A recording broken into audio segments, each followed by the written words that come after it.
సియోను సందేశము, ఇది క్రీస్తుని సందేశము. సియోను సందేశము, ప్రభు క్రీస్తుని సందేశము. ప్రేమతో నిన్ను ఓదార్చి, కరుణతో నిన్ను చేరదీసే. ప్రేమతో నిన్ను ఓదార్చి, కరుణతో నిన్ను చేరదీసే. సియోను సందేశము, ఇది క్రీస్తుని సందేశము. సియోను సందేశము, ఇది క్రీస్తుని సందేశము.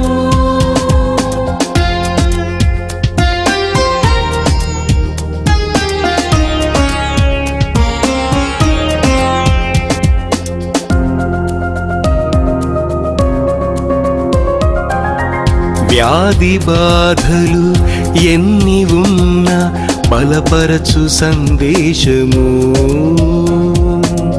పాపివైనా నీ కొరకు ఇది రక్షణ సందేశము.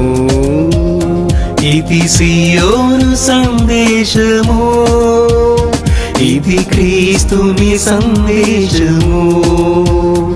ఇది సియోను సందేశము, ప్రభు క్రీస్తుని సందేశము. హల్లెలూయా, హల్లెలూయా, హల్లెలూయా, హల్లెలూయా, హల్లెలూయా, హల్లెలూయా, హల్లెలూయా, హల్లెలూయా.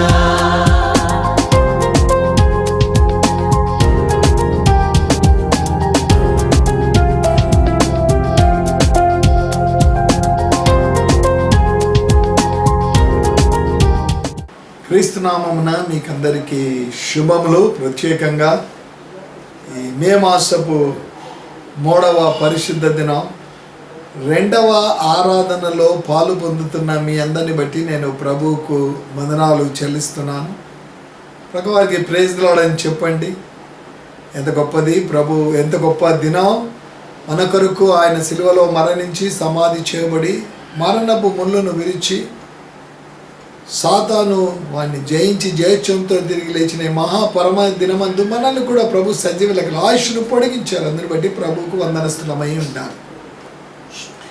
2వ ఆరాధన ఆరంభించక ముందు ప్రార్థనతో ఈ ఆరాధనను మనం మొదలు పెట్టుకుందాం.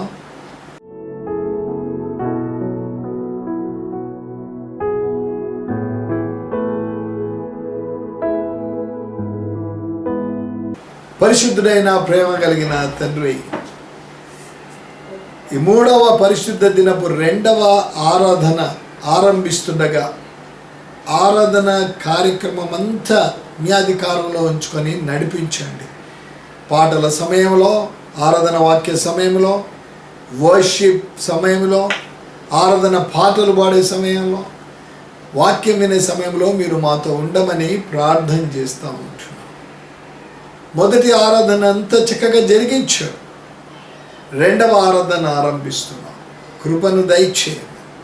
మరి ముఖ్యంగా నాయన, ఈ కరోనా వ్యాధి నుంచి అనేక ప్రపంచంలో దేశాలన్నీ ఎంతో భయభీతులకు గురవుతున్నారు. చాలామంది హాస్పిటల్స్లో ఉన్నారు. నాయన, వారిని ముట్టి స్వస్థపరచండి. సహాయపడుతున్న డాక్టర్స్, నర్సెస్ను, ప్రభగడ పనిచేస్తున్న వారందరి చుట్టూ మీ కాపుదల దయచేయండి. పోలీస్ డిపార్ట్మెంట్ వారి కొరకు ప్రార్థన చేస్తున్నాం. మున్సిపల్ కార్పొరేషన్ వారి కొరకు ప్రార్థన చేస్తున్నాం. ఆహారం లేని వారి కొరకు ప్రార్థన చేస్తున్నాం. ఉద్యోగాలు లేని వారి కొరకు ప్రార్థన చేస్తున్నాం. అనుదిన ఆహారం ఇచ్చి పోషించండి. ఈ దినం ఆత్మీయ ఆహారంతో మమ్మల్ని బలపరచమని యేసు నామమున ప్రార్థిస్తున్నాము తండ్రి, ఆమేన్. అందరూ చక్కగా మీరు సిద్ధపడి మీ గృహాల్లో మీరు కూర్చున్నారని నేను తలస్తూ ఉంటున్నాను కదా. సంఘానికి వచ్చేటప్పుడు చక్కగా డ్రెస్ అయ్యి వస్తూ ఉంటాం కదా, అలాగే మీరు తప్పకుండా సిద్ధపడి ఉన్నారని నేను తలస్తూ ఉన్నారు. మీరు ఉన్నారా లేదా నాకు తెలియదు, కానీ మరి ఈ సమయంలో మరి యవనస్తులు ఎంతో ప్రయాసగా వారు ప్రయాస తీసుకొని పాటలన్నీ వారు పాడుతూ ఉంటున్నారు. వారితో కలిసి పాటలు మనం పాడదాం. స్టార్టింగ్లో ఒక 3-4 పాటలు పాడాలి అంటే కంఠస్థం ఉంటే కంఠస్థం వస్తే పాడవచ్చు, లేదంటే సియోను మధుర గీతాల్లో వాళ్ళ నంబర్ చెప్పినప్పుడు నంబర్ తీసి మనం కూడా ఉన్నాయా సియోను మధుర గీతాల పుస్తకం ఒకటన్నా ఉండాలి గృహానికి. కాబట్టి ఆ పాటల పుస్తకం నుంచి పాటలు మీరు కూడా పాడండి. ఎట్లా పాడినా ఎవరు చూసేది లేదు కదా, కానీ మనం ఎలా పాడినా హృదయపూర్వకంగా పాడితే ప్రభు ఆ పాటలు మనం పాడేటప్పుడు సంతోషం కలుగుతుంది. రాళ్ళు ప్రభువుని స్తుతిస్తాయి, వడగండ్లు ప్రభువుని స్తుతించి, కానీ ప్రభు నీ స్థుతుల మీద నా స్థుతుల మీద ఆశుడు కావాలని ఆశించే దేవుడు. పడదమందరం వారితో కలిసి చక్కని పాటలు పాడి ప్రభుని స్తుతించి ఘనపరుస్తాం. సియోను మధుర గీతాల నుంచి పాడేసరికి 207 క్రూసిల సార్ స్తుతించుడి స్తుతించుడి యెహోవా దేవుని సూర్య చంద్రులారా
పాట సంఖ్య 408 408. పాపిని పిలిచారు పాప భారాన్ని మోసాను పాట. అలాగే పాపులమైన మనల్ని దేవుడు పిలిచాడు, మన పాప భారాన్ని ఆయన మోసాడు. అందుని బట్టి మనం దేవుడిని కీర్తిద్దాం.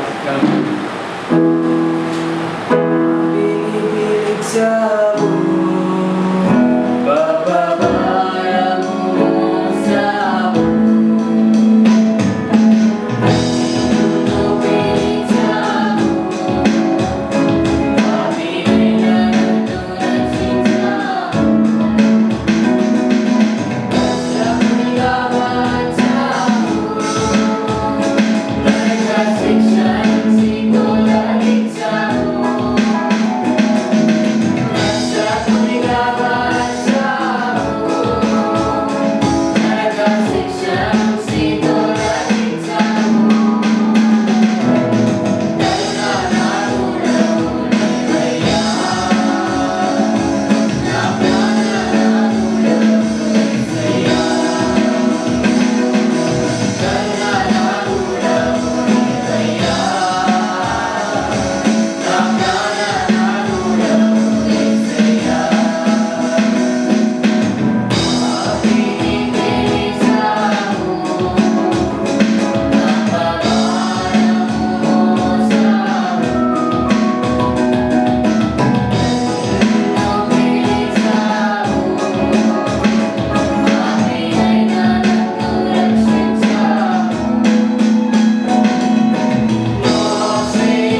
యేసయ్య నామము నా ప్రాణ రక్షక అన్న పాట పాడుతున్నాం కదండి.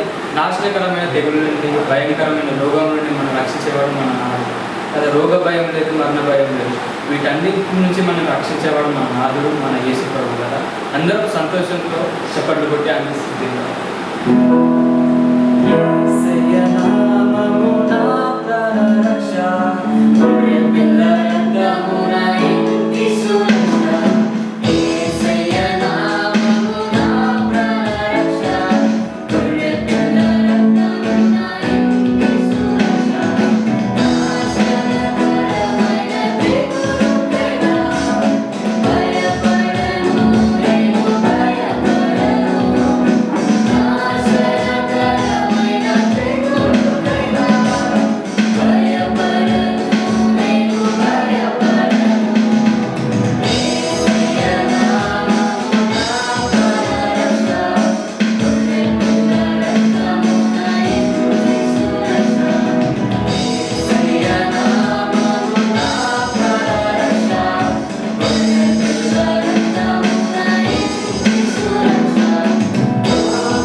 సీను మధుర గీతం నుంచి పాట సంఖ్య 453 453 ప్రభు యేసున రక్షణ నొసగు కనులకు పాడతాము.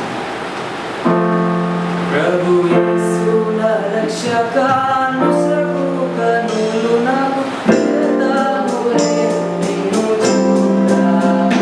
ప్రభు యేసున రక్షక నొసగు కనులు నాకు ఎదాములే నిన్ను చూడా.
సియోను మధుర గీతాల నుంచి పాటల సంఖ్య 480 480.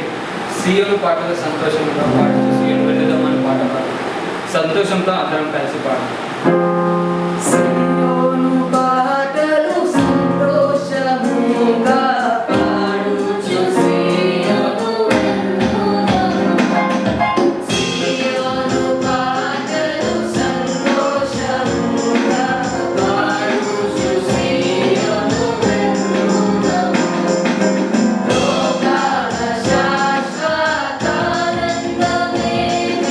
వేదాని చేర్చెను ప్రియుడెసు. లోకాల శాశ్వతానందమే వేదాని చేర్చెను ప్రియుడెసు. పొందవలేని లోకమునందు పొందవలనెన్నో శ్రమలు.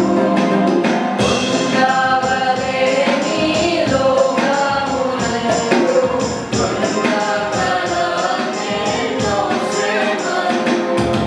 సియోను పాటలు సంతోషముగా పాడుచు సియోను వెళ్ళుదాము. ఐగుప్తును విడచినట్టి నీరు అరణ్యవాసులైనారో.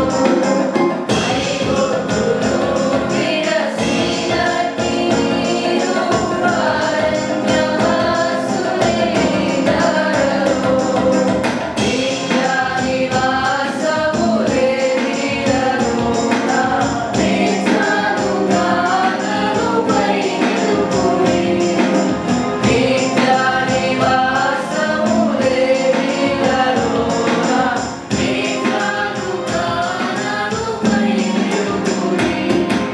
సియోను పాటలు సంతోషముగా పాడుచు సియోను వెళ్ళుదాము. ఆనందమయ పరలోకము మనది అక్కడ నుండి వచ్చునేసు. ఆనందమయ పరలోకము మనది అక్కడ నుండి వచ్చునేసు. సియోను గీతము సొంపుగా కలిసి పాడేదము ప్రభు యేసుకు జై. సియోను గీతము సొంపుగా కలిసి పాడేదము ప్రభు యేసుకు జై. సియోను పాటలు సంతోషముగా పాడుచు సియోను వెళ్ళుదాము. సియోను పాటలు సంతోషముగా పాడుచు సియోను వెళ్ళుదాము. పాడుచు సియోను వెళ్ళుదాము.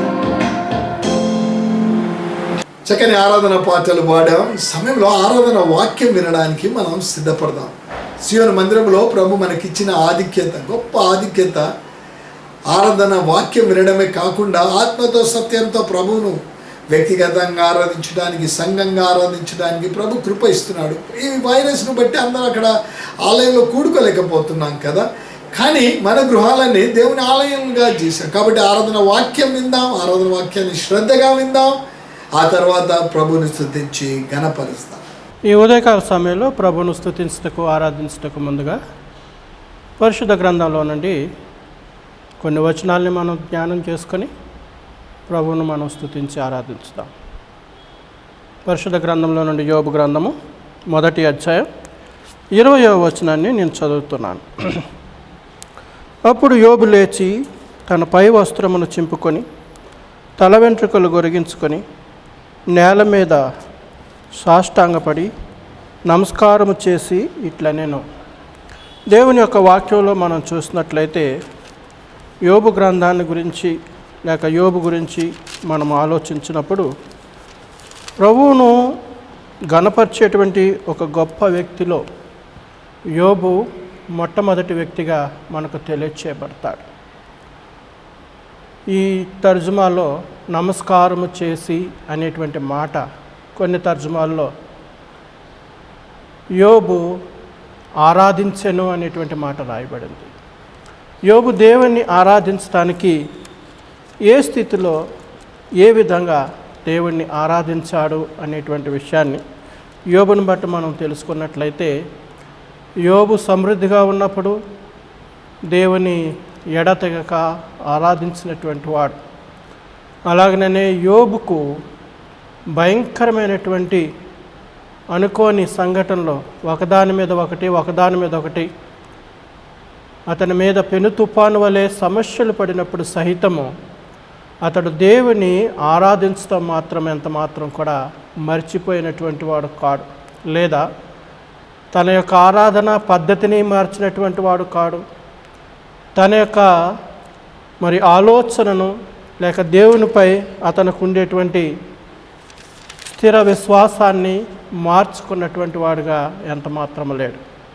నిజంగా ఈ యొక్క ఉదయకాల సమయంలో ప్రభువును మనం స్తుతించడానికి యోబును బట్టి మనం అనేకమైనటువంటి విషయాల్ని నేర్చుకోవాల్సినటువంటి వారమై ఉంటున్నాం. దేవుని ఆరాధించడానికి మనం అనేక సార్లు అనేకమైన అంశాలను వెతుకుతూ ఉంటాం, ఏ రీతిగా దేవుని ఆరాధించాలని. కానీ యోబు చూడండి, ఎంత చక్కని ఆరాధన దేవునికి చేయగలిగాడు. అతడు క్షేమస్థితిలో ఉన్నప్పుడు దేవుని ఏ రీతిగా ఆరాధించాడో, అలాగనే అతడు నిరాశలో ఉన్నప్పుడు సహితము దేవుని చక్కగా ఆరాధించినటువంటి వాడుగా మనకు కనిపిస్తూ ఉన్నాడు.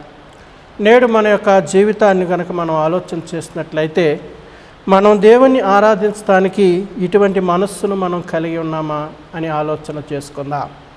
ఎందుకనగా ఈ సమయంలో మనము చాలా వరకు దేవుని ఆరాధించడానికి సుఖవంతమైన పరిస్థితులను వెతుకుతూ ఉంటాం, లేక ఒక చక్కని స్థలాన్ని కోరుతూ ఉంటాం. కానీ దేవుని ఆరాధించడానికి స్థలం ముఖ్యం కాదు, లేక పరిస్థితులు ముఖ్యం కాదు. దేవుని ఆరాధించడానికి మన యొక్క మనస్సు చాలా ముఖ్యమని యోబుని బట్టి మనం తెలుసుకొనవచ్చు. నిజంగా మన హృదయాల్ని దేవునికి సమర్పించగలుగుతూ ఉంటున్నామా, లేక భూ సంబంధమైనటువంటి పరిస్థితులతో తలడిల్లుచు లేక దేవునిని నామకార్థంగా ఆరాధిస్తుంటున్నామా మనం గ్రహించుకోవలసినటువంటి వారమై ఉంటున్నాం. యోబు నిజంగా దేవుని ఎంతగా ప్రేమించి ఉన్నాడంటే, తన ప్రాణమున కంటే ఎక్కువగా దేవుణ్ణి ప్రేమించినటువంటి వాడు. తన కుటుంబమున కంటే, తనకు ఉండేటువంటి ఆస్తిపాస్తుల కంటే, పిల్లల కంటే ఎక్కువగా దేవుణ్ణి ప్రేమించి, తన శరీరము కంటే కూడా ఎక్కువగా దేవుణ్ణి ప్రేమించి మహింపరిచాడు. నిజంగా మన యొక్క జీవితాన్ని ఆలోచన చేసుకున్నట్లయితే, ప్రభు అయినటువంటి యేసుక్రీస్తు తన ప్రాణము కంటే మనల్ని ఎక్కువగా ప్రేమించి మనకు గొప్ప విమోచనను అనుగ్రహించాడు. ఈ ఉదయకాల సమయంలో ఆయనను ఆరాధించడానికి ఆయన మనకు చేసినటువంటి ఆ గొప్ప త్యాగమును కంటే మించినటువంటి మేలు మరి ఒకటి లేదని ఈ ఉదయకాలం మనం తెలుసుకుందాం. అయితే ప్రభువును ఆరాధించడానికి ఆయన మనకు చేసినటువంటి ఆ త్యాగంలో మనం ఎంతవరకు ఆ త్యాగానికి ప్రేమను చూపించగలుగుతూ ఉంటున్నాం, లేక భూ సంబంధమైన వసతులతోనే మనం సరిపెట్టుకొని ఒక ఆనవాయితీగా లేక అలవాటుగానే ఆరాధించగలుగుతూ ఉంటున్నామా? చూడండి, ఉదయకాల సమయంలో యోబు ఎంత చక్కని ఆరాధనను దేవునికి చేశాడు అంటే, ఎంతగా అతని హృదయాన్ని దేవునికి సమర్పించుకున్నాడో ఆలోచన చేసుకోవాల్సి ఉంటుంది. ఒక వ్యక్తిని మనం చూసినట్లయితే మీకా గ్రంథంలో దేవుని కొరకు ఆయన ఒక చక్కని మాట తెలవిస్తుంటున్నాడు. మీకా గ్రంథం 6వ అధ్యాయం 6-7 వచనాల్లో చూసినట్లయితే, ఏమి తీసుకొని వచ్చి నేను యెహోవాను దర్శింతును, ఏమి తీసుకొని వచ్చి మహోన్నతుడైన దేవుని సన్నిధిని నమస్కారము చేతును, దహన బలులను ఏడాది దూడలను అర్పించి దర్శింతున, వేల కొలది పొట్టిళ్లను, వేల నదులంత విస్తారమైన తైలమును ఆయనకు సంతోషమగున, నా అతిక్రమములకై నా జ్యేష్ఠపుత్రుని నేను ఇత్తున, నా పాప పరిహారమునకై నా గర్భఫలమును నేను ఇత్తునా అని అంటున్నాడు. నిజమే, మనము దేవుని కొరకు ఈ లోకంలో ఏది సమర్పించగలం, దేనిని అర్పించగలం? వేలాది నదులంతా విస్తారమైనటువంటి తైలాన్ని మనము ఆయనకు ఇచ్చినప్పటికీ ఆయన మన కొరకు చేసినటువంటి ఆ గొప్ప త్యాగము మరి ఎప్పటికీ కూడా తీరలేనటువంటిది.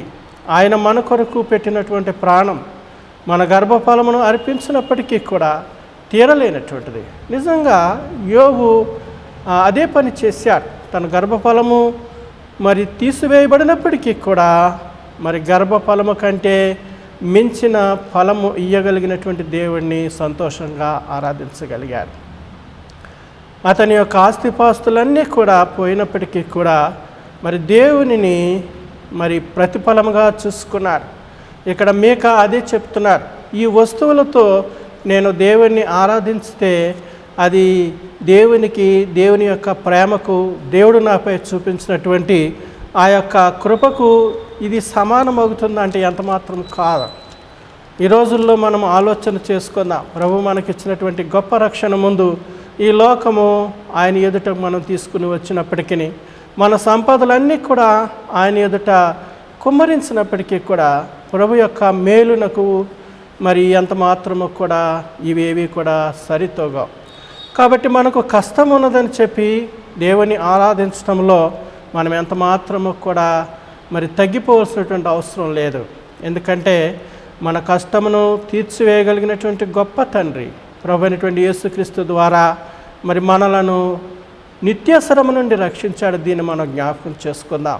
ఈ లోకంలో మరి ప్రతిఫలములు మనం ఏమీ ఇవ్వలేనటువంటి వారమని ఆయనకు తెలుసు. కాబట్టి మరి ఉచితంగా ఆయన మనకు రక్షణ అనుగ్రహించారు. కాబట్టి ఈ లోక సంబంధమైనటువంటి కానుకలతోనూ అర్పణలతోనూ దేవుణ్ణి మనం ఎంతగా ఆరాధించడానికి ప్రయత్నించినప్పటికీ కూడా ఆయన మనకు అనుగ్రహించినటువంటి ఆ గొప్ప విలువైనటువంటి రక్షణకు సరితూగవు. కాబట్టి విశ్వాసిగా నేను జ్ఞాపకం చేసుకుందాం. నేడు ఈ దినమున నేను దేవుని సన్నిధిలో ఉన్నానంటే మరి నేను ఆయన చేసినటువంటి ప్రతిఫలమునకు ఏమిచ్చినా కూడా ఆయన ఎదుట నా యొక్క ప్రతిఫలము సరితూగుతుందా? ఆయన ఎదుట నేను నిత్యము దివారాత్రములు కూడా మరి ఎంతగా స్తుతించినప్పటికీ ఆయన నా కొరకు చేసినటువంటి బలియాగము సరితూగుతుందంటే ఎంత మాత్రము కాదు. కాబట్టి ఈ ఉదయకాల సమయంలో మరి ప్రభు మన కొరకు అంతగా చేసినటువంటి ఆ యొక్క కృపను జ్ఞాపకం చేసుకుందాం. మరి ఈ లోక సంబంధమైనటువంటి మేలుల కోసం ఎదురు చూసి మరి మనకు క్షేమంగా ఉంటే ఉత్సాహంగాను, మనకు నిరాశగా ఉంటే మరి నిరుత్సాహంగాను దేవుని సన్నిధిలో నామకార్థంగా ఆరాధించడం ఎంత మాత్రమో కాదు. కానీ ఈ ఉదయకాలం ఉత్సాహంతో దేవుని స్తుతించి ఆరాధించటము యోబుని బట్టి నేర్చుకుందాం. యోబుకు ఏమి ప్రతిఫలము కలిగినదని దేవుణ్ణి ఆరాధించగలిగాడు. ఇక్కడ మీకా చెప్తున్నాడు, ఎంతగా ప్రతిఫలమును నీ సన్నిధికి తీసుకుని వచ్చి నీవు చేసినటువంటి ఆ గొప్ప బలియాగానికి సమమైనటువంటి కానుకను నేను అర్పించగలను అంటున్నాడు. చూడండి, మరి ఒక వ్యక్తిని గురించి మనం ఆలోచన చేసినట్లయితే మీకా గ్రంథము పక్కనే హబక్కుకు గ్రంథం అని ఉంటుంది. అందులో 3వ అధ్యాయంలో మరి 17వ వచనాన్ని మనం చదివినట్లయితే హబక్కుకు దేవునిని ఆరాధిస్తూ ఉంటున్నాడు. అంజూరపు చెట్లు పూయకుండినను, ద్రాక్ష చెట్లు ఫలింపక పోయినను, ఒలివ చెట్లు కాపు లేక యుండినను, చేనిలోని పైరు పంటకు రాకపోయినను, గొర్రెల దొడ్డిలో లేకపోయినను, సాలలో పశువులు లేకపోయినను, నేను యెహోవానందు ఆనందించెదను. నా రక్షణకర్త అయిన నా దేవుని యందు నేను సంతోషించెదను అని చెప్తూ ఉంటున్నాడు. నిజంగా వీళ్ళు ఎంతగా దేవుని ఆరాధించడం నేర్చుకున్నారో చూడండి. మరి ఎంతగా ఈ హబక్కుకు దేవుణ్ణి ఆరాధిస్తూ ఉంటున్నాడు. మరి 6 విధాలైనటువంటి నష్టాలు హబక్కుకు ముందు కనిపించినప్పటికీ అతని పంటలు లేవు. అయినప్పటికీ కూడా అతడు పంటల విషయంలో దేవుని ఎదుటకు తీసుకుని వచ్చి చింతించటం లేదు.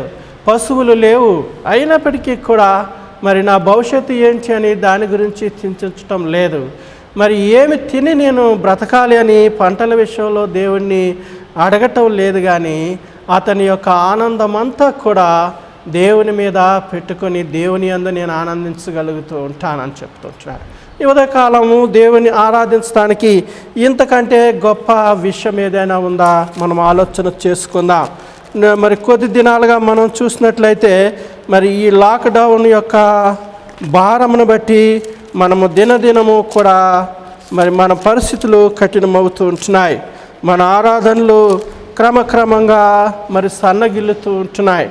ఇటువంటి పరిస్థితులలో మరి ఎంతగా మనము దేవుని ఆరాధిస్తూ ఉంటున్నాం? మనకు ప్రతిఫలం ఆశించి దేవుని ఆరాధిస్తుంటున్నామా, లేక ఏ ప్రతిఫలము లేకపోయినప్పటికీ మనం దేవుని యందు ఆనందించి ఆరాధిస్తుంటున్నామా? ఈ ఉదయకాలం జ్ఞాపకం చేసుకుందాం. ఎట్టి మనసుతో నేను ప్రభువుని ఆరాధిస్తుంటున్నాను. మరి ఒక వచనాన్ని కీర్తనల గ్రంథము 69వ అధ్యాయం 30వ వచనంలో చూసినట్లయితే, కీర్తనలతో నేను దేవుని నామమును స్తుతించదను, కృతజ్ఞతాస్తుతులతో నేను ఆయనను గణపరచెదను. ఎద్దు కంటెను కొమ్ములను డెక్కలను గల కోడి కంటెను అది యెహోవాకు ప్రీతికరము. ఎంత చక్కని మాట ఈ కీర్తనకారుడు చెప్తున్నాడో ఆలోచన చేసినట్లయితే, ఇక్కడ దేవునికి బలులు అర్పించటము గొప్పది కాదు, కానీ ప్రభువుని హృదయపూర్వకంగా ఆరాధించటము అది ఎంతో గొప్ప సంగతి అని చెప్తూ ఉంటున్నాడు. కాబట్టి ఉదయకాల సమయంలో నిష్కలంకమైనటువంటి హృదయంతో ప్రభువును మనం స్తుతించుదాం. ఎటువంటి స్వార్థము లేనటువంటి వారమే. మనకు ప్రభు మేలు చేస్తేనే ప్రభువును ఉత్సాహంగా ఆరాధించడం కాదు, కానీ ప్రభువు మనకు ఎంతగానో మేలు చేశాడు. రక్షణలో గొప్ప కార్యాన్ని మనకు చేశాడు. నిజంగా లోకంలో మనం చూసినట్లయితే ప్రభు చేత మనం ప్రేమించబడి మరి ప్రభు అయిన యేసుక్రీస్తు యొక్క శిలువ బలియాగము ద్వారా మనము దేవుని కొరకు ప్రత్యేకించబడినటువంటి జనాంగంగా గొప్ప మేలు మనకు చేశాడు.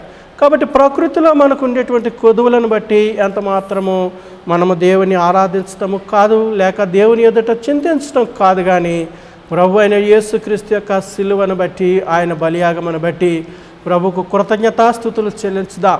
మనకు ఎన్ని కొదువులున్నా మనము ఎప్పుడు కూడా హృదయంలో సంతోషం గలవారమై దేవుని ఆరాధించాలి. మనకు దేవుడు అనుగ్రహించిన రక్షణను బట్టి మనం సంతోషించాలి. నాకు ఇది ఉంది, నాకు అది లేదు, లేక వాళ్ళకు అది ఉంది, ఇది లేదు అనేటువంటి వేదనతో కూడినటువంటిది కాదు, కానీ మనం ప్రతి ఆదివారము ఆరాధన చేయాలి గనక చేయాలని కాదు, కానీ ఇక్కడ దేవుని యొక్క ప్రేమను మనం జ్ఞాపకం చేసుకుందాం. ఇక్కడ యోబు సమస్తము కోల్పోయిన దేవుని ఆరాధించాడు. ఇక్కడ మీకా ఎన్ని వస్తువులు తీసుకొచ్చి నేను నిన్ను ఆరాధించిన, నీవు ఇచ్చినటువంటి విలువకు అవి సాటి అగ్న అని చెప్తుంటున్నాను. హబక్కుకు చూసినట్లయితే, నాకు ఏ ఫలమో లేకపోయినా కూడా ప్రకృతి వైపు నష్టాల వైపు నేను చూడకుండా నీ యందు నేను ఆనందిస్తాను అంటున్నాడు. ఇక్కడ కీర్తనకారుడు చెప్తున్నాడు, బలులను కాదు, నేను నిన్ను కృతజ్ఞతాస్తుతులతో ఆరాధిస్తాను, నా హృదయపూర్వకంగా ఆరాధిస్తాను, అది దేవునికి ఎంతో ప్రీతికరం అంటున్నాడు. కాబట్టి ఈ ఉదయకాల సమయంలో మన హృదయాలను తెరిచి ప్రభువైన యేసుక్రీస్తు యొక్క కృపను మనం జ్ఞాపకం చేసుకొని ఆయనను స్తుతించి ఆరాధించుదాం. ఒక చిన్న వచనాన్ని మరొకసారి మనం జ్ఞాపకం చేసుకుందాం. ఎబ్రీ పత్రిక 13వ అధ్యాయంలో మరి చక్కని మాట అక్కడ మన కొరకు రాయబడింది. ఆ వచనాన్ని చదువుకొని ప్రభు సాన్నిధ్యంలో మనందరం కూడా ప్రభువును స్తుతించి ఆరాధించుదాం. ఎబ్రీ పత్రిక 13వ అధ్యాయం 15వ వచనంలో, కాబట్టి ఆయన ద్వారా మనము దేవునికి ఎల్లప్పుడూ స్తుతియాగము చేయదము, అనగా ఆయన నామమును ఒప్పుకొనుచు జిహ్వా ఫలము అర్పించుదము. కాబట్టి ఎల్లప్పుడూ కూడా దేవునికి స్తుతియాగం చేద్దాం. ఎందుకనగా ఆయన మనలను భద్రపరిచేటువంటి దేవుడు, సంరక్షించేటువంటి దేవుడు. క్రీస్తులో మనకు సంపూర్ణమైనటువంటి గొప్ప బహుమానమును అనుగ్రహించి మరి మనలను సిద్ధపరచుకున్నటువంటి వాడు. కాబట్టి మనకిచ్చిన ఈ గొప్ప రక్షణలో ప్రభువును బట్టి ఆనందిద్దాం. ప్రకృతిలో మనకు ఏమీ లేకపోయినా పర్వాలేదు, ప్రభువును బట్టి ఆనందించే మనస్సును మనం కలిగినటువంటి వారమే. ప్రభు ద్వారా మనం ఎన్నుకొనబడ్డామనేటువంటి జ్ఞాపకాన్ని ఎప్పుడు కూడా జ్ఞాపకం చేసుకోవచ్చు. మన జిహ్వా ఫలాన్ని ప్రభువైన యేసుక్రీస్తు నామాన్ని ఒప్పుకొనుచు తండ్రి అయిన దేవునికి యేసుక్రీస్తు ప్రభు ద్వారా ఆరాధనను, కృతజ్ఞతాస్తుతులను సమర్పించుదాం, ఆరాధించుకుందాం. సమయంలో చక్కని ఆరాధన వాక్యాన్ని మనం విన్నాం. చాలాసార్లు వాక్య ప్రకారంగా ఆరాధించడానికి మర్చిపోతూ ఉంటాం. వాక్యం వింటే ఆరాధన ఆ వాక్య ప్రకారమే ఆరాధిస్తాం. ఇప్పుడు 2 సార్లు కొంతమందిని గమనించాను నేను. ఆరాధన వాక్యమైన తర్వాత వస్తారు, కంపల్సరీ ఆరాధన చేయాలంటారు. వాళ్ళు చేసే ఆరాధనలో అదినమించిన వాక్యం ఏది కూడా ఉండదు. కాబట్టి ఆరాధన వాక్యం వింటేనే ఆ మాటలతో ప్రభువుని ఆరాధిస్తాం. కాబట్టి శ్రద్ధగా వాక్యాన్ని విందాం. దైవజనుల ద్వారా చక్కని ఆరాధన వాక్యం విన్నాం. ఈ సమయంలో కలిసి ప్రభువుని స్తుతించి మన గృహాల్లోనే మనం ఉంటున్నాం కదా. గడిచిన వారం కూడా అదే చేసాం. ఒక 3-4 నిమిషాలు మౌనంగా ఉంటున్నాం, కేవలం మ్యూజిక్ వస్తూ ఉంది. ఆ సమయంలో మన గృహాల్లో ప్రభువుని ఆరాధిస్తాం. ఆరాధన వాక్య ప్రకారం ప్రభువుని ఆరాధించి గణపరుస్తాం. ఆరాధనలోకి వెళ్దాం.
స్తోత్రింతుము నిన్ను మాదు తండ్రి, సత్యముతో ఆత్మతో నెప్పుడు పరిశుద్ధాల కారములతో స్తోత్రించ శరణదము శరణం శరణం స్తోత్రింతుము నిన్ను మాదు తండ్రి సత్యముతో ఆత్మతో నెప్పుడు. సమయము ప్రభుని ఆరాధించగలిగినాం. ఒక చక్కని 2 స్తుతి పాటలు పాడి ప్రభుని గణపరుద్దాం. ఈ స్తుతి పాటలు పాడే సమయంలో నిలబడ్డం మంచిది కదా. శరీర బలహీనతలు ఉంటే బలవంతం చేయను, కానీ స్తుతి పాటలు పాడే సమయంలో నిలబడి చక్కగా వాయిద్యాలు ఉంటే మీ ఇంట్లో వాయిద్యాలు వాయించండి, లేకపోతే చప్పట్లు కొడుతూ ఆ 2 స్తుతి పాటలు పాడండి. ఆ తర్వాత దైవ సందేశాన్ని మనం వినడానికి సిద్ధపడదాం. సీయోను మధుర గీతాల నుంచి పాట సంఖ్య 81 నా జీవం నా సర్వం నీకే దేవా అనే పాట హృదయపూర్వకంగా మనస్ఫూర్తిగా అందరికీ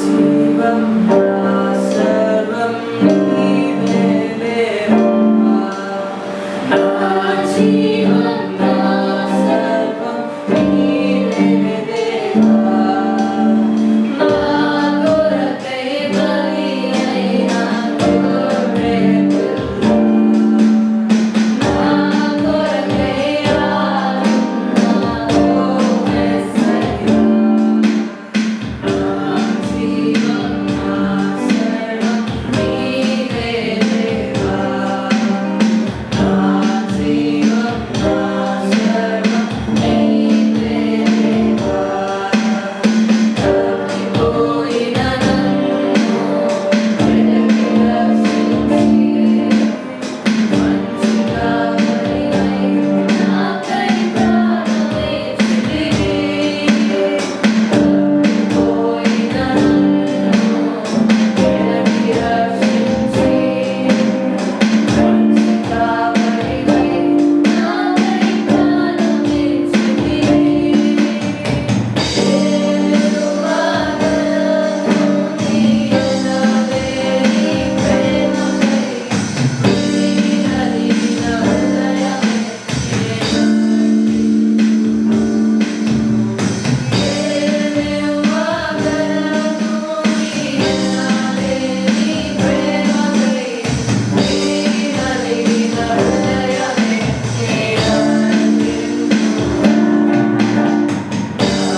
జీవం నా సర్వం నీవే దేవా నా జీవం నా సర్వం నీవే దేవా నా కొరకే బలి అయిన గొర్రె పిల్ల నా కొరకే ఆడిన ఓ యేసయ్యా నా జీవం నా సర్వం నీవే దేవా నా జీవం నా సర్వం నీవే దేవా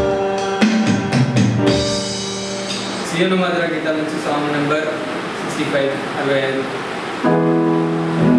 దావీదు వంశ యేసు క్రీస్తు స్తుతి చెల్లించుడి దావీదు వంశ యేసు క్రీస్తు స్తుతి చెల్లించుడి స్వర్గస్థుత మగుటకు మనలను విడిపించిన ప్రభువునకు స్వర్గస్థుత మగుటకు మనలను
పరిశుద్ధుడైన ప్రేమ కలిగిన తండ్రి, ఆత్మతో సత్యంతో మిమ్మల్ని ఆరాధించే కృప ఇచ్చారు. పాటలు పాడి మిమ్మల్ని స్తుతించే కృప ఇచ్చారు. సమయంలో మా హృదయాల్లో ఉండే స్తుతి ఆరాధన మీకు జిహ్వాపలంగా సమర్పిస్తున్నాము తండ్రి. ఆమేన్. పాటలు పాడి ప్రభుని స్తుతించాం. ఆరాధన వాక్యము విన్నాం, ప్రభుని స్తుతించాం, ఘనపరచాం, స్తుతి పాటలు పాడాం. అది ఒక రొటీన్గా ఉండకూడదు. ఏది చేసినా ప్రభు ఘనపరచబడాలి, ప్రభు సంతోషించాలి, ఆనందించాలి. దైవ సందేశాన్ని వినక ముందర హృదయాలను సిద్ధపరచుకోవడానికి ఒక పాట పాడదాం. ఆ తర్వాత దైవ సందేశాన్ని మనము విందాం.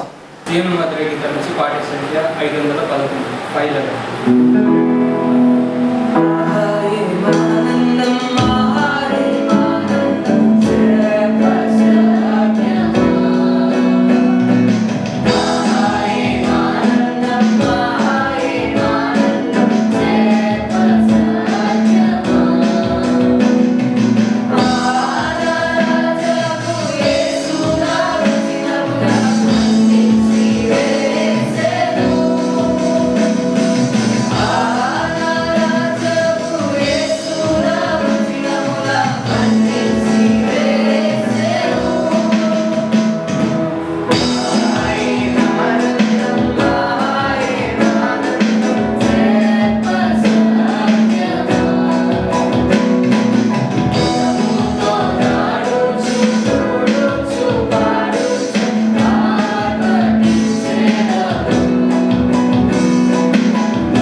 సియోను సంఘ ప్రియులకు నా శుభములు. ఈ పరిశుద్ధ దినమందు నాకు అనుగ్రహించినటువంటి ఈ అవకాశాన్ని బట్టి సంఘ కాపర్లకు, సంఘ పెద్దలకు నా ధన్యవాదాలు. ప్రభునందు ప్రియులారా, మీకు తెలుసు మనం ఎంతో శ్రమల కాలంలో ఉంటున్నామని, అనిశ్చిత పరిస్థితిలో, దిక్కుతోచని స్థితిలో మనం ఉంటున్నామని తెలుసు.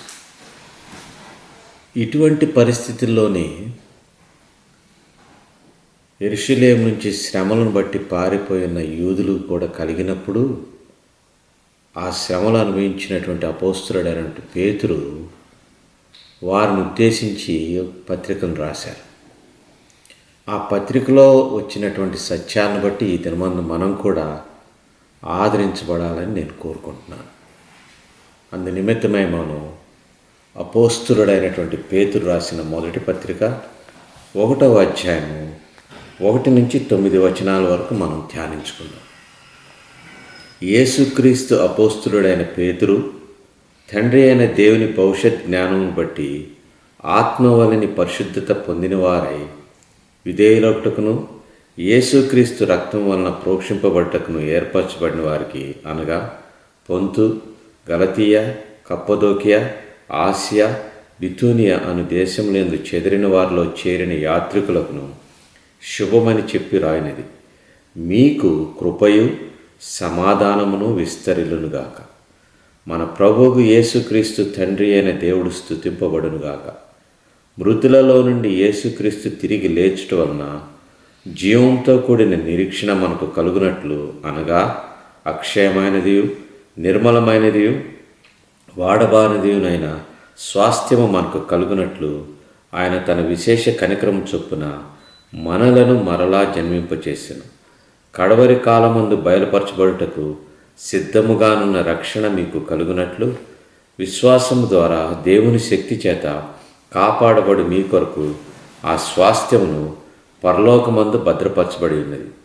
ఇందువలన మీరు మిక్కిలి ఆనందించుచున్నారు కానీ అవసరమును బట్టి నానా విధములైన శోధనల చేత ప్రస్తుతమున కొంచెము కాలము మీకు దుఃఖము కలుగుచున్నది.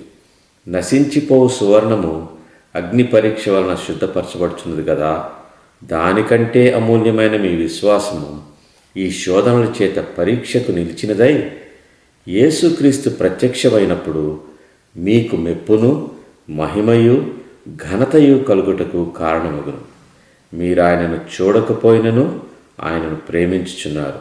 ఇప్పుడు ఆయనను కనులారా చూడకే విశ్వసించుచు మీ విశ్వాసమునకు ఫలమును, అనగా ఆత్మరక్షణను పొందుచు చెప్పనశక్యమును మహిమాయుక్తమునైన సంతోషం గలవారై ఆనందించుచున్నారు.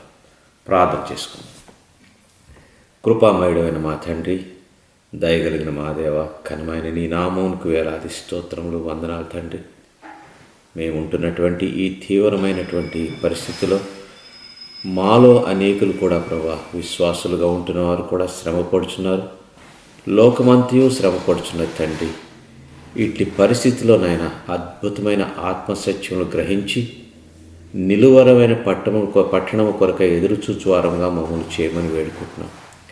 అపాత్రుడైన నీ దాసుని శిలువ చాటును మరుగుపరుచున్నాయన పరిశుద్ధాత్మ నింపుదలను అనుగ్రహించి ఈ దినమందు వినుప్రియులందరికీ కూడా ప్రభా మేలు కలుగునట్లు, ఆదరణ పొందినట్లు చేయము. నీకే స్తుతి, మహిమ, ఘనత చెల్లించుచు మా ప్రియ ప్రభువును రక్షకుడుగు యేసుక్రీస్తునామమున ప్రార్థించున్నాం తండ్రి, ఆమేన్. అపోస్తలుడైనటువంటి పేతురు ఈ ఉత్తరాన్ని రాస్తున్నాడు. మనకు గనక ఈ పరిస్థితిలో కొరియర్ బాయ్ వచ్చి మన ఇంటికి ఒక ఉత్తరాన్ని ఇచ్చాడు అనుకోండి, పేతురు రాసిన ఉత్తరాన్ని. ఆ ఉత్తరాన్ని మనం తీసి చదవటం ఆరంభిస్తే మనకేమవుతుందంటే బ్రుకిటి ముడిపడుతుంది. ఏమిటి ఈయన రాస్తున్నది? అంతా ఉత్తరమంతా కూడా శ్రమల గురించే రాస్తున్నాడు ఏంటా అని మనకు అనిపిస్తుంది. ప్రియ స్నేహితులారా, ఈ సఫరింగ్ అనే మాట దాదాపుగా 16 మార్లు పేతురు పత్రికలో ఆయన రాశాడు. Is talking about suffering.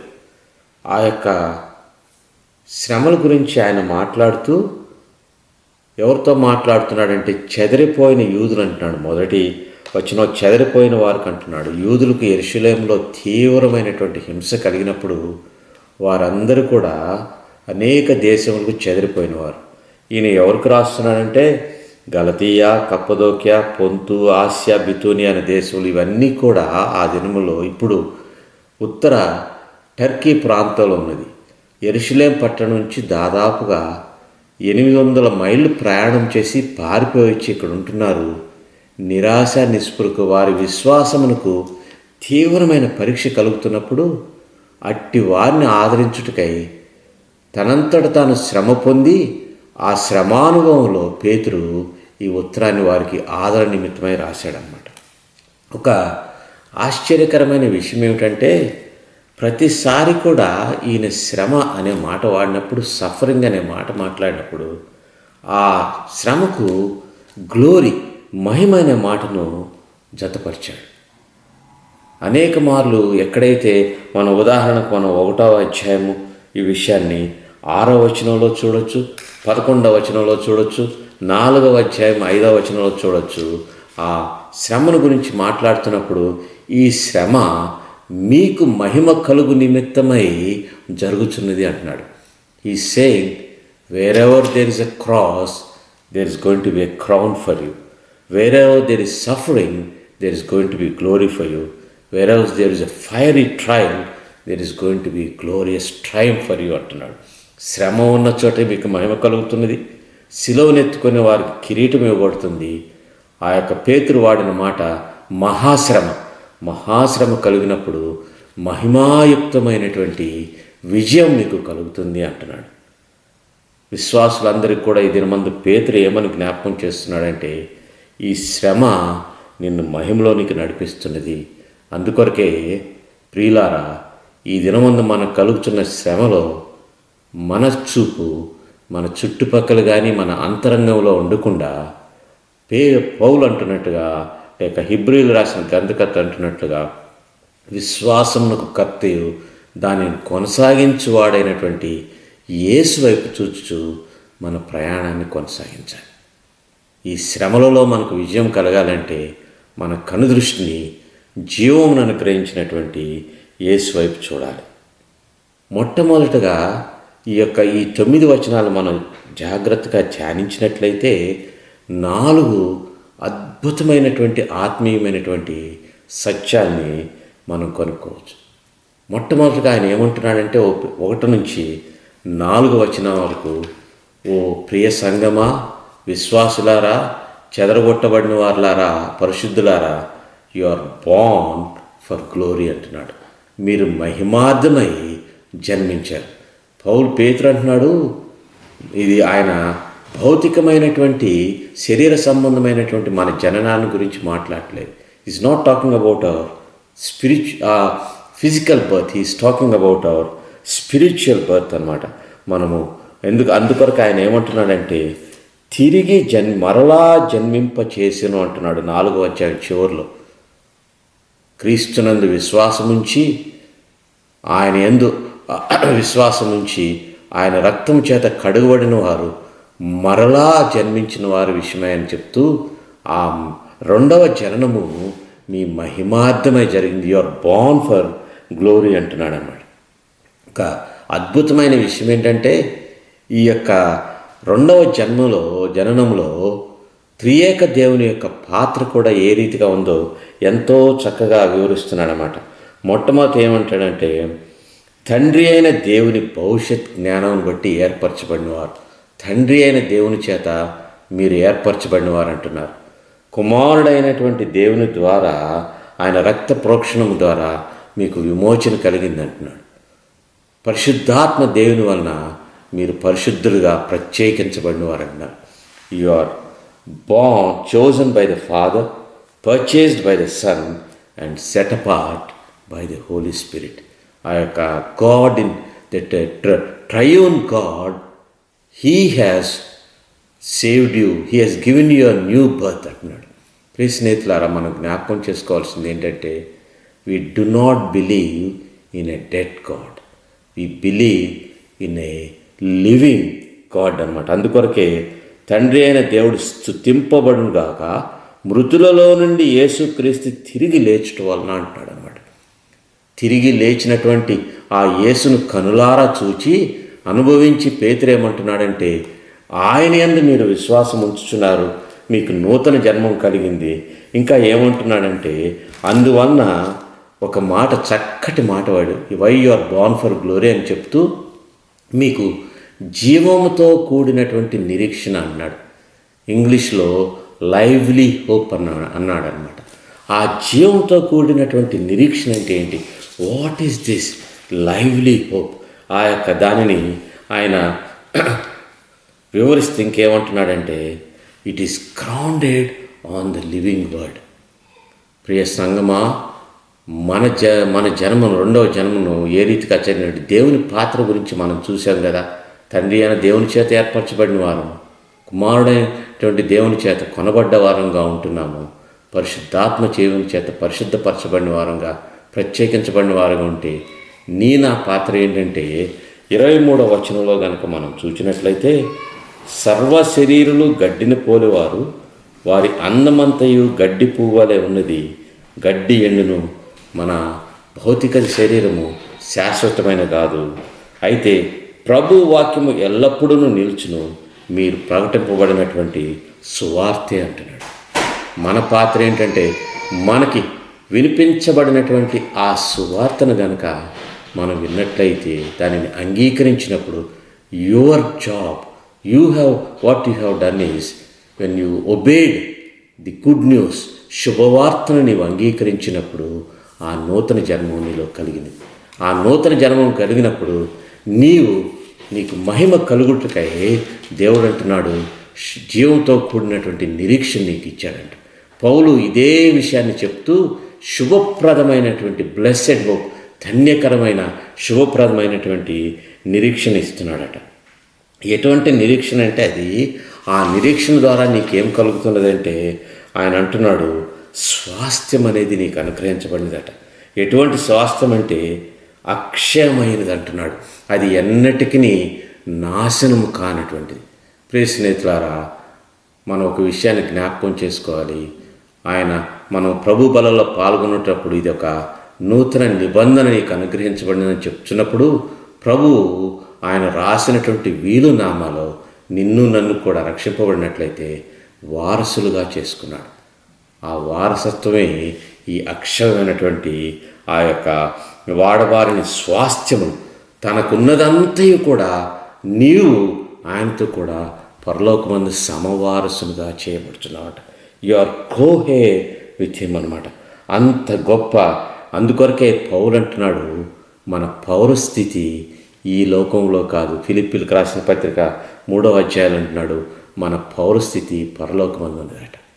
ప్రియ స్నేహితులారా, ఈ విషయాన్ని కనుక మనం జ్ఞాపకం చేసుకుంటే మనం గ్రహించాల్సింది ఏంటంటే, ఎల్లప్పుడూ కూడా నేను తిరిగి జన్మించిన నూతన జన్మం, ఆ జీవం నాలో ఉన్నది కాబట్టి నేను ఆ మహిమ కొరకై పుట్టాను అన్న విషయాన్ని మనం గ్రహిస్తే, మనకున్న శ్రమలు దానంతటవే పోల్చి చూసుకున్నప్పుడు ఇవి తాత్కాలికమైనది, శాశ్వతమైనది ప్రభు నా నిమిత్తమై ఏర్పరిచాడన్న విషయాన్ని దేవుడు మనకు తెలుపుతున్నాడు. We are born for glory, we are being given an inheritance. ఆ స్వాస్థ్యం పరలోకమందు ఒక నివాస స్థానమును తండ్రితో కూడా పరిపాలించుట కొరకై, తండ్రితో కూడా ఆయనతో కూడా కలిసి ఉండుటకై ఏర్పరచబడినటువంటి శాశ్వతమైనటువంటి స్వాస్థ్యాన్ని దేవుడు మనకిస్తున్నాడంట. అంత మాత్రమే ఈ 1 నుంచి 4 వచనాల వరకు ఆయన ఇదే మాటను చెప్తున్నాడు. 5వ వచనంలో ఇంకొక సత్యాన్ని మనకు చెప్తున్నాడు. మొట్టమొదటిగా మహిమార్థమై మనం తిరిగి జన్మించిన వారు. రెండవది, we're kept for his glory, ఆయన చేత భద్రపరచబడిన వారు అట. కడవరి కాలమందు బయలుపరచబడుతున్న సిద్ధంగానున్న రక్షణ మీకు కలుగునట్లు విశ్వాసము ద్వారా దేవుని శక్తి చేత కాపాడుబడి మీ కొరకు ఆ స్వాస్థ్యము పరలోకమందు భద్రపరచబడి ఉన్నది. అనేక మంది నేను రక్షణ పొందాను, నాకు నిజముగా ఉన్నదా ఈ స్వాస్థ్యం అంటే, భద్రపరచు, it is reserved for you అంటున్నాడు. మనము ఈ లోకంలో మనం ఎప్పుడైనా ప్రయాణం చేస్తున్నప్పుడు ఎంత ధైర్యంతో ప్రయాణ స్థలానికి వెళ్తాం. ఒక ట్రైన్లో ఎక్కుతున్నాం అనుకోండి, రిజర్వేషన్ ఉందంటే, how boldly we go and enter in to the place A this is meant for me. దేవుడు అంటున్నాడు, పరలోకమందు నీ స్థానము నీ కొరకై భద్రపరచబడిందట. ఆ భద్రపరచబడేదనే మాట గ్రీకులో ఏ విధంగా ఉన్నదంటే, ఈ మాట ఏ సందర్భంలో ఇంతకుముందు వాడాడంటే ఒక సైన్యమంతా కూడా కాపాడుతున్నదట. పౌలుని చెరపట్టడానికి ఆ పట్టణమును ఆ యొక్క ఆ యొక్క అధికారి పట్టణము చుట్టూ కావలి వారిని పెట్టాడని 2వ కొరింథీ పత్రిక రాస్తున్నాడు.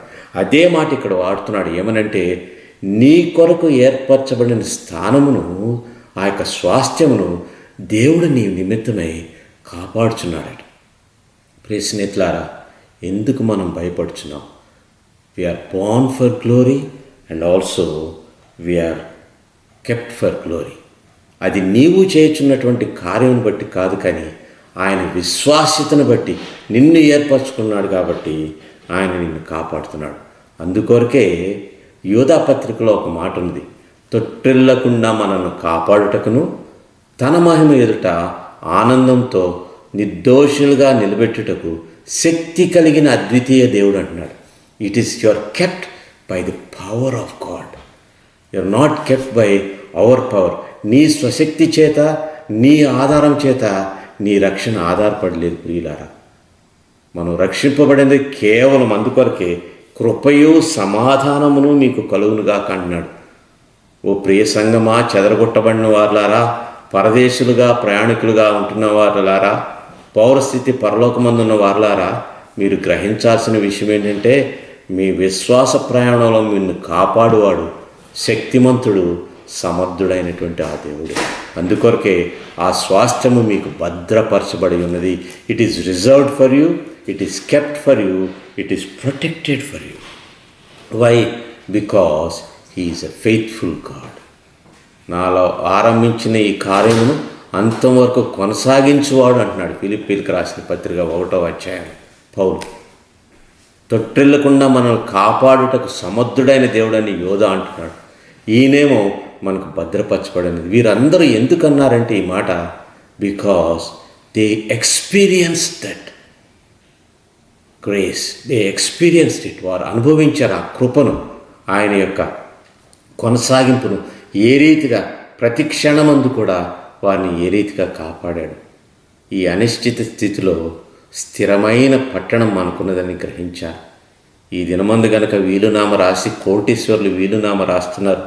వారి స్వాస్థ్యాన్ని వారికి వదిలిపెట్టుచున్నారు. ఏ క్షణమందు ఏం జరుగుతుందో తెలియలేని పరిస్థితి. ప్రాణమును కాపాడు కొరకు అత్యధిక స్థాయిలో ఉన్నవారు, ధనవంతులు కూడా వెంపర్లాడుతున్న ఈ యొక్క సమయంలో మనము చూడాల్సింది ఏంటంటే, నిలువారమైనటువంటి పట్టణంలో శాశ్వతమైన స్థానము దేవుని మన కొరకు భద్రపరుచున్నాడన్న ఆ విషయాన్ని మనం గ్రహిస్తే తాత్కాలికమైన ఈ శ్రమలను మనం మర్చిపోగలం. ఇంకా అంటున్నాడు పేతురు, ఆ నిరీక్షను బట్టి ఆనందం మనలో కలుగుతుందట. నాకైతే తెలియదు కానీ ప్రియ స్నేహితులారా, నీవు ఎటువంటి పరిస్థితిలో ఉన్నావు నేను ఎరుగను. అనేక మంది ఈ పరిస్థితుల్లో అనారోగ్యంతో బాధపడుతున్నారు, ఉద్యోగాలు పోగొట్టుకున్నవారు.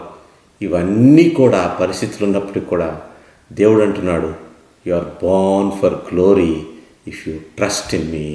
You are born for kept in glory if you believe in me. ఆ విధంగా దేవుడు అంటున్నాడు.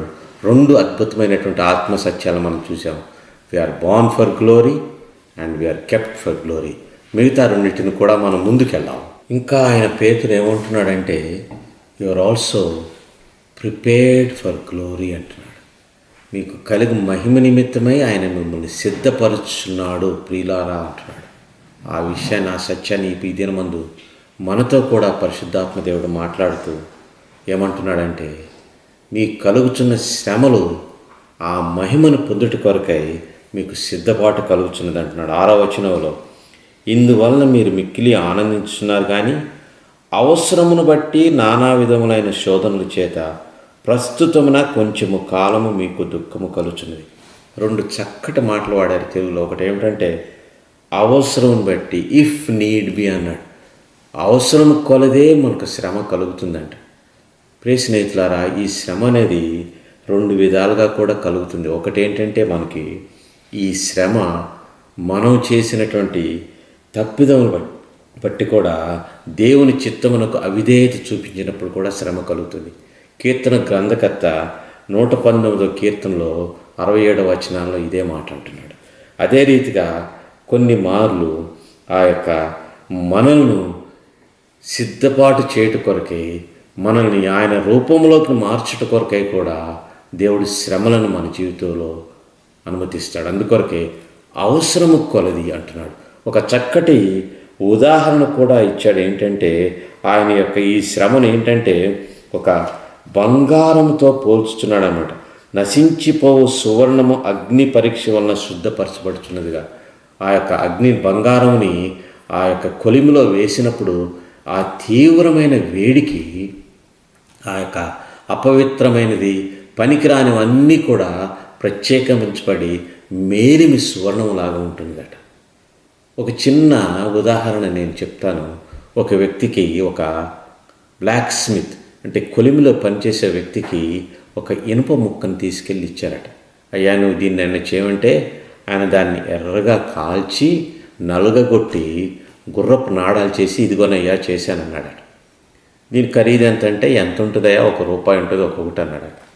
ఇంతకంటే ఎక్కువ చేయాలంటే ఫలానా ఆయన అయితే చేయగలంటే ఆయన తీసుకెళ్తే ఆ ఇంకొక ఇనుప ముక్కని దాన్ని ఇంకా తీవ్రమైన అగ్నిలో ఇంకా నలుగగొట్టి దానితోటి మేకులను చేస్తే ఒక్కొక్క మేకు రూపాయి అంటే మొట్టమొదటి దానికి ₹100 విలువ అయితే రెండో దానికి ₹1000 విలువైందంటే ఇంతేనా అంటే ఇంతకంటే చేయాల్సిన ఫలానా ఆయన దగ్గరికి వ్యక్తి తీసుకెళ్తే ఆయన దాన్ని తీవ్రమైనటువంటి అగ్నిలో పెట్టి అనేక మార్లు నలుగగొట్టి సన్నని తీగగా చేసి ఆ తీగతోటి వాచ్ స్ప్రింగ్స్ చేశాడట.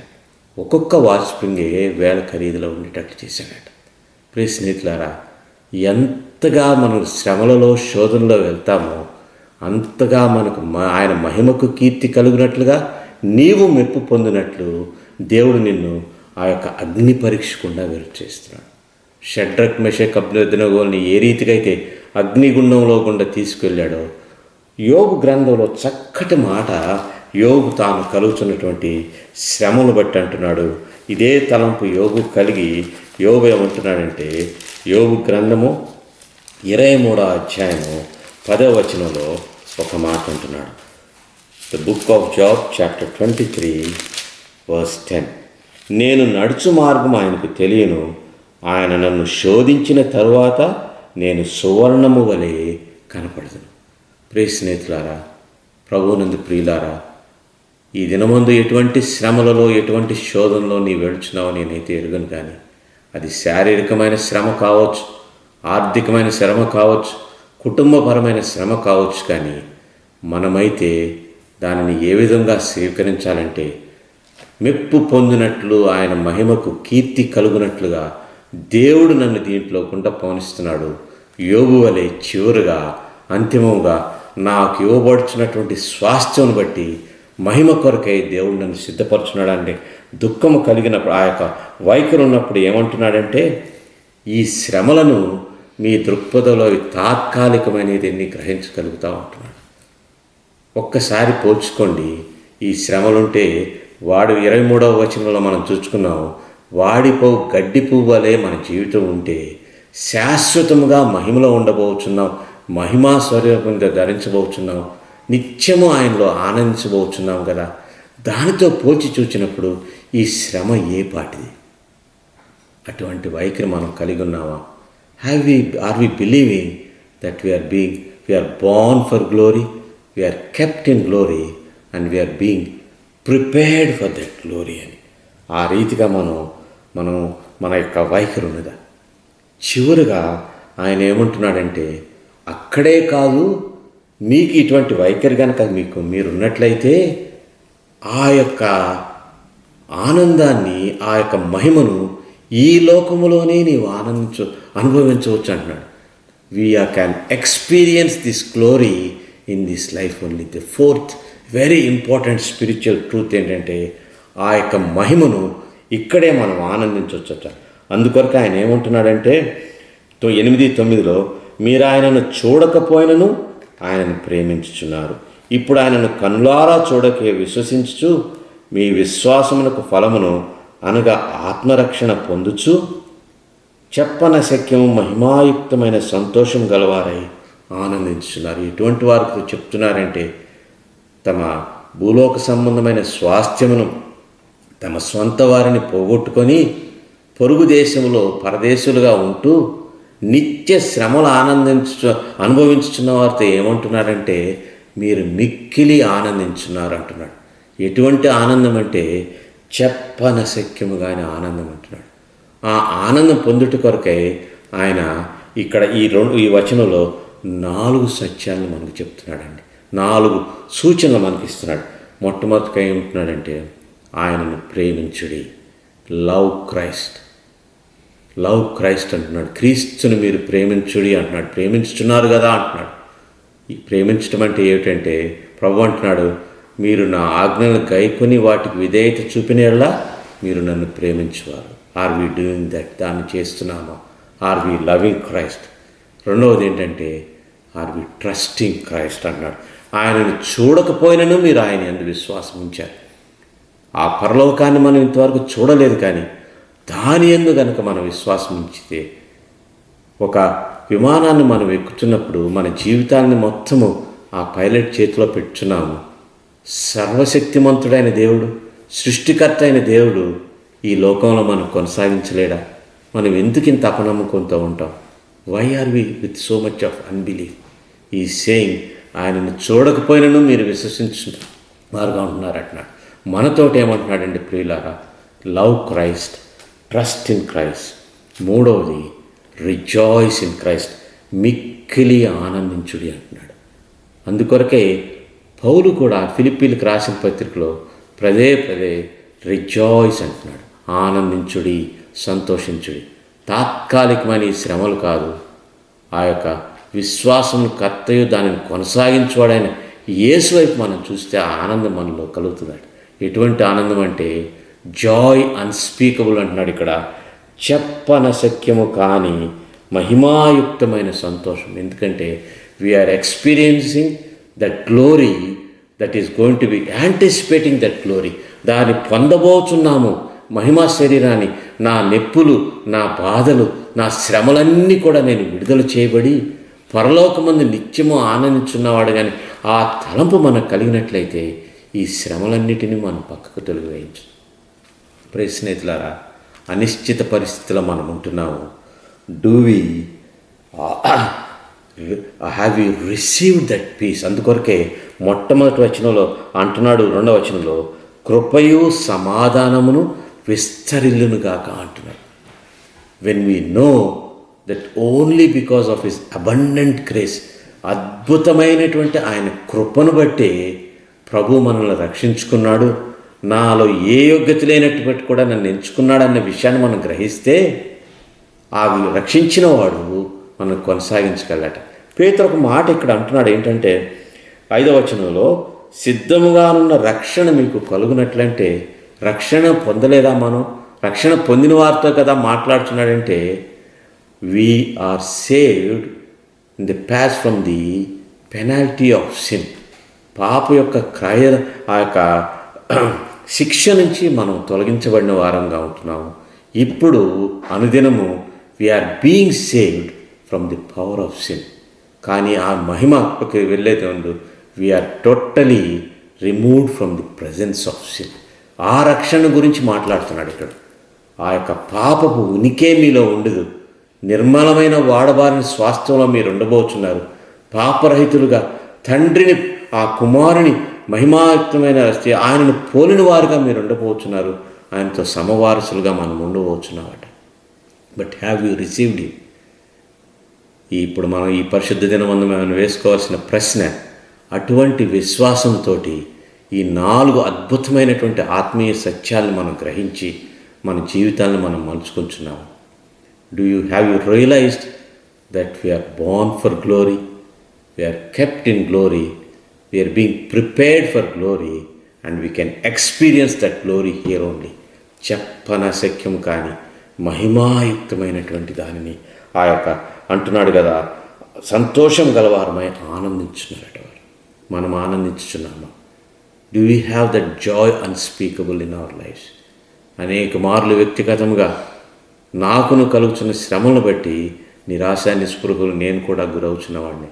కానీ ఈ దేవుని వాక్యమును మనం గ్రహించినప్పుడు, జీవము కలిగినటువంటి ఆయన మాటలు మనం విన్నప్పుడు, ప్రియ స్నేహితులారా, అది తాత్కాలికమని, శాశ్వతమైనటువంటి స్వాస్థ్యం మన కొరకు ఏర్పరచబడిన తలంపు కలిగినప్పుడు, ఏ రీతిగా అయితే మనం ఒక సంతోషకరమైన వార్త విన్నప్పుడు ముందుగా ఇన్ యాంటిసిపేషన్ వీ ఫీల్ హ్యాపీయో, అటువంటి ఆనందం మనలో కలుగుతుందట.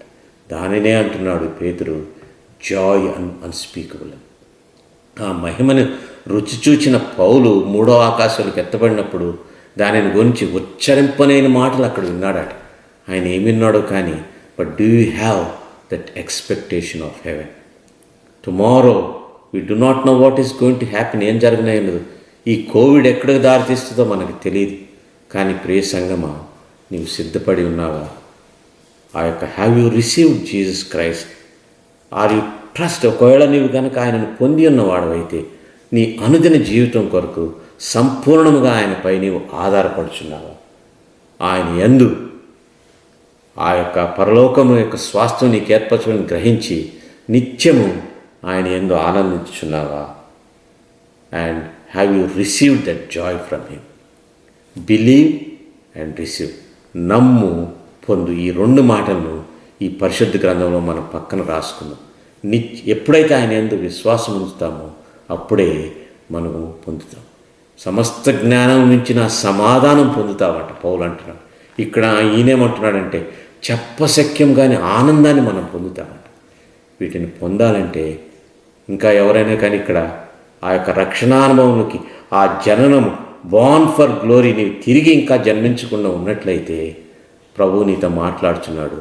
Accept him now. ఇదే అనుకూలమైన సమయం, ఇదే రక్షణ దినం. ఒకవేళ నీవు రక్షింపబడినట్లయితే నీ చింతను, ఐహిక విచారాన్ని పక్కన పెట్టి రానున్న మహిమను పొందగోర్చున్నామన్న విషయాన్ని గ్రహించి ప్రభువునందు నిత్యము ఆనందిద్దాం. దేవుడి వాక్యమును దీవించునుగాక. ఈ దినం వాక్యం మాకెంతో దీవెనకరంగా ఉంది అన్నవారు చప్పటి కొట్టి ప్రభువుని స్తుతించి గణపరుస్తారా? ప్రభువుకు మహిమ కలుగునుగాక. ఒకవేళ వాక్యం మిమ్మల్ని బలపరిచి ఉంటే ఎవరికో ఫోన్ చేయండి, చక్కగా వాక్యంలో నేను బలపరచబడ్డాను, ఫలానా వాక్యం నన్ను బలపరిచింది, 3వ ఆరాధన ఉంటుంది, 3వ ఆరాధనలో వీలైతే మీరు పాలు పొందండి అని వారికి తెలియచేయండి. ఇతరులకు ఫోన్ చేసి వారు ఎలా వింటున్నారా లేదని మీరు కూడా వారిని అడగండి, వారు మిమ్మల్ని అడుగుతూ ఉంటారు. సామాన్యంగా ఆరాధన మెయిన్ మెసేజ్ అయిన తర్వాత పాట పాడే సమయంలో మన కృతజ్ఞత అర్పణలు, దశమ భాగాలు ప్రభుకి ఇస్తాం. కాబట్టి ఈ సమయంలో, పాట పాడే సమయంలో మన చేతుల్లో ఉండే అర్పణలు, మన దగ్గర బాక్స్ ఏదో పెట్టుకుంటాం కదా, ఆ బాక్స్లో మన అర్పణలు వేద్దాం. ఒకవేళ మీరు ఆన్లైన్ పంపిస్తూ ఉంటే మీరు పంపించవచ్చు. ఏదేమైనా పాట పాడే సమయంలో మన కానుకలు ప్రభుకు సమర్పిస్తాం. నేను మధుర గీతాల నుంచి పాట సంఖ్య 548, 548.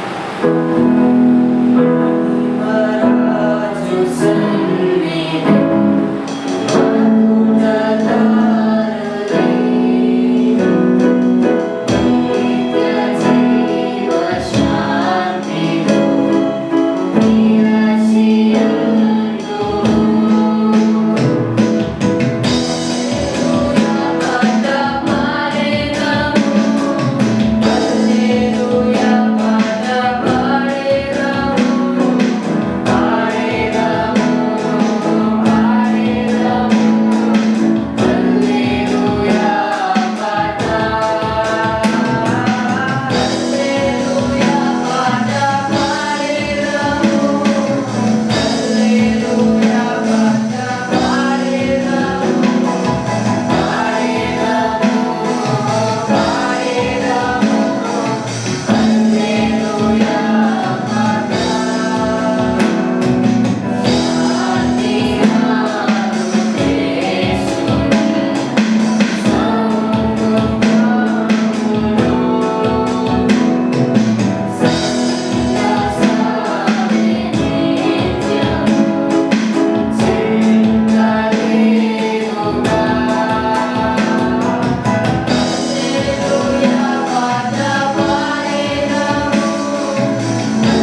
ప్రార్థన చేసుకుందాం. పరిశుద్ధుడైన ప్రేమ కలిగిన తండ్రి, వాక్యం ద్వారా మీరు మాతో మాట్లాడారు. అందరూ బట్టి మీకు వందనాలు, స్తోత్రాలు చెల్లిస్తూ ఉంటున్నాం. మీ బిడ్డలు మిమ్మల్ని ప్రేమించి, పరిచర్యను ప్రేమించి కృతజ్ఞత అర్పణలు, దశమ భాగాలు ఇచ్చారు. ఇచ్చిన హస్తములను బహుగా దీవించండి, ఆశీర్వదించండి. మీ పరిచర్యలో బలంగా వాడబడే కృప దయచేయండి. మరొకసారి సంఘస్థులందరి కొరకు ప్రార్థన. శరీర బలహీనతలతో ఎవరైనా ఉంటే ముట్టి స్వస్థపరచండి. మానసిక బాధలుంటే తొలగించండి. అనారోగ్యం ఉంటే తొలగించండి. వివాహాల కొరకు సిద్ధపడతా ఉంటే సరైన సాటైన సహాయాన్ని దయచేయండి.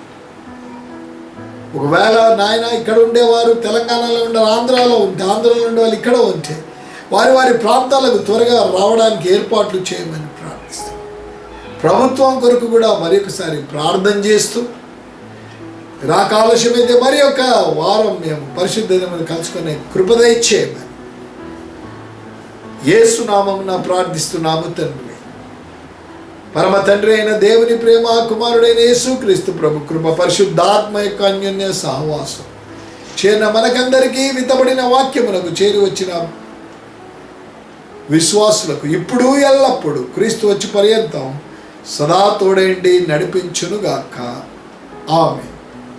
God bless you. ప్రభు మిమ్మలను, మీ కుటుంబాలను ఆశీర్వదించి దీవించునుగాక.